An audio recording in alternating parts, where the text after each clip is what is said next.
Oh, sorry. And we're going to go left down Oxford Street. Save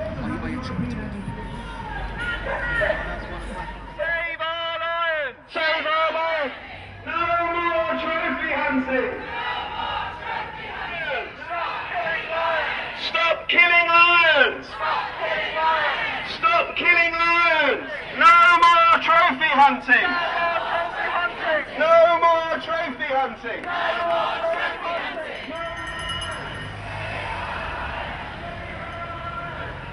Save our lions!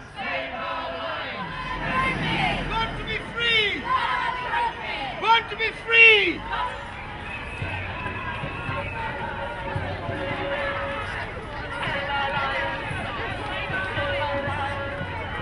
I haven't done a march for a while. I used to do a few when I was much younger, but I wouldn't have missed this for the world, and I've been inspired by the feeling amongst the people I've walked with and spoken to.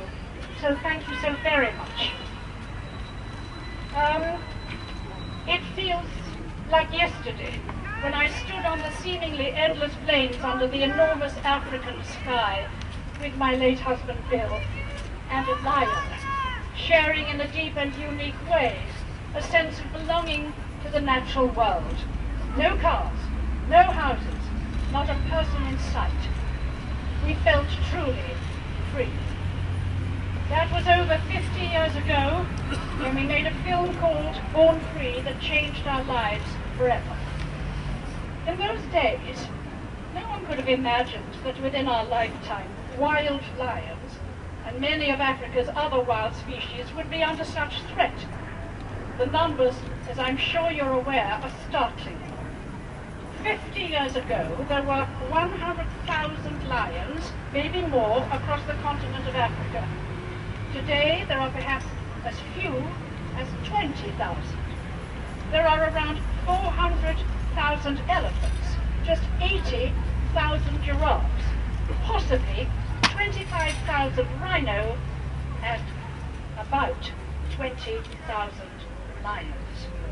Diminishing pockets of wildlife, surrounded by a growing sea of humanity. There is something profoundly wild about the lion. There is the magnificence and caring nature of the elephant, the raw prehistoric power of the rhino, the grace of the leopard, but the lion embodies majesty and has an untamed spirit. Working with lions on Born Free all those years ago, I never was in any doubt, regardless of where the individual lamb had been raised from a cub, that this was not a tame animal, but a wild animal through and through. I suppose that's why, when I see lions cooped up in zoos or made to perform ridiculous tricks in circuses, it's not only the intrinsic deprivation or suffering that I observe with such sadness, but the loss of their ability to be themselves, to behave according to their evolved nature and their right to freely express it. Wild lambs are under massive and relentless pressure throughout their remaining range, right across Africa. Their habitats being divided, diminished, and destroyed. Their natural prey, the herds of antelope, gazelle, and zebra, are also in decline, all too often poached for bushmeat.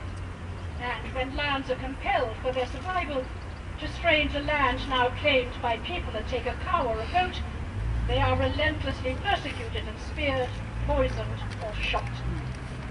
To all the challenges that threaten the survival of wild lands, we must add one more: trophy hunting. Few knew, just 12 months ago, that lambs were still being killed in the hundreds each year as trophies. Then an American dentist killed Cecil. And all that changed. Not going there for a filling. Now we all know, and we are disgusted. Yes.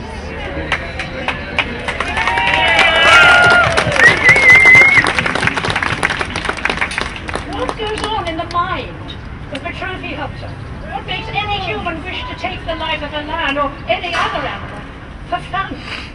What makes it acceptable for one person man, woman, and, perhaps most distressing of all, child, what makes it acceptable for one person to kill a lion simply by dint of personal wealth, thereby depriving the rest of the world, you and me, of the possibility of ever seeing, enjoying, respecting, and admiring that same animal? What possible pleasure can there be in snuffing out the existence of another creature simply so that one can place the head of the innocent victim on the wall of your house and brag about your triumph to your friends? How can the shooting of a lion with a high-powered rifle from a range of 100 yards be considered brave? I see it from the other end of the scope. I call it the height of cowardice. To take the life of another at little or no risk to your own. Hunters who hunt to survive, different, deploy every skill in the book, skills that may have been passed down through the generations in order to stay alive. But hunters, or maybe that is too respectful a term, but killers who slaughter tens of thousands of wild animals every year for so-called sport have no excuse. Their bloodlust overrides their humanity for no better reason than personal self-gratification. That is why, along with so many others, Born Free, charity Bill, our eldest son Bill, and I founded over 32 years ago, has fought so long and hard for the recognition of animals as individuals with needs and desires, who can show affection, remorse, can be happy and sad, and have a right to live without unnecessary fear and persecution. As I look roundly at this wonderful group of people who come out today to stand shoulder to shoulder to call for an end to trophy hunting, I see representatives of the many millions more who share our horror, outrage, and rejection of this bloody relic of a bygone age. I see people who yearn for a more compassionate future, where we work together with other groups, yes, with everyone, to solve the conservation challenges that face so many species, usually as a result of our greed or indifference. I see individuals who are no longer prepared to stand by and watch as nature is forced to give way to the seeming inexorable march of what we mistakenly refer to as progress. But I refuse to be cast down. I refuse to be dispirited. I refuse to believe that our government, the government of our animal-loving nation, will not act at once to protect lions and the many other species we've brought to the brink. The misplaced views and bloody desires of a tiny minority must not hold sway over the clearly expressed wishes of the great majority. It is my firm belief that trophy hunting, or what from now on I will always call blood killing, must stop.